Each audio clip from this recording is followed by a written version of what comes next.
Your Honor, there's recognition on the part of the defense that the jury verdict leaves very little room for discretion, but there are some areas that I would like to argue with relating to the Commonwealth's argument as well as the narrative that's been presented.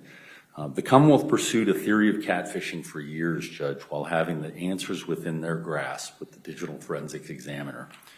Behind the scenes, police officers were trying to change the expert opinion, and Detective Miller, to his credit, resisted. In fact, this executive summary that he testified to remained the same except for one new fact, the changed testimony of the co-defendant. Commonwealth made a significant effort to diminish the role that digital forensics plays in these and the other investigations. They never called their witness for the Commonwealth's case, and the strategy paid off because the jury saw this as credibility determination between the co-defendant and my client. That was a much easier question for them to answer instead of the difficulties of parsing through the digital evidence and other scientific evidence. By making it about credibility, there was no need to resolve such questions such as, if the co-defendant did not know how to log into the suspect accounts, who accessed Christine Banfield's laptop on at least 10 occasions when Brendan Banfield was nowhere near the home or the device in question? Second question, how did Christine Banfield not discover the two-factor authentication on her personal cell phone that the co-defendant testified that she secured surreptitiously from Christine Banfield and then put it back? And finally, with regard to digital forensics, how was this plan, according to the co-defendant, executed on February 23rd, the night before the murder, with Christine's laptop, while within minutes Christine was accessing her work and also shopping?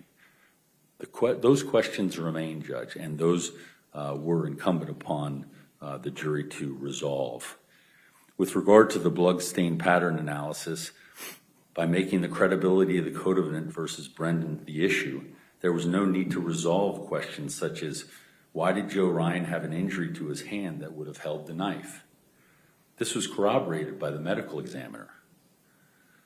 Why was Joe Ryan's DNA found under Christine Banfield's fingernails? Why was Brendan Banfield's DNA not present in any of the certificates of analysis of relevance, and why were there no fingerprints of Brendan Banfield? With clear evidence that Joe Ryan supplied the knife, why was it not considered that Joe's DNA was at the juncture of the blade of the knife and the handle, and that Brendan Banfield's was not present on that item? Why was it not considered that Joe Ryan hit Brendan on his back after being shot, and the blood analysis shows it was Christine Banfield's blood, indicative of Christine bleeding at the hands of Joe Ryan? And ultimately, Judge, why did we not hear from the Fairfax PD regarding who Joe Ryan was, or other officers in terms of the Commonwealth's case? The co-defendant, even in her testimony and numerous times before that, indicated that she never saw Brendan touch Joe Ryan's body. Your Honor, the jury has spoken, and we must live with the finding, and my client is prepared to be sentenced while these and many other questions remain. Thank you. All right, thank you, Mr. Kerr.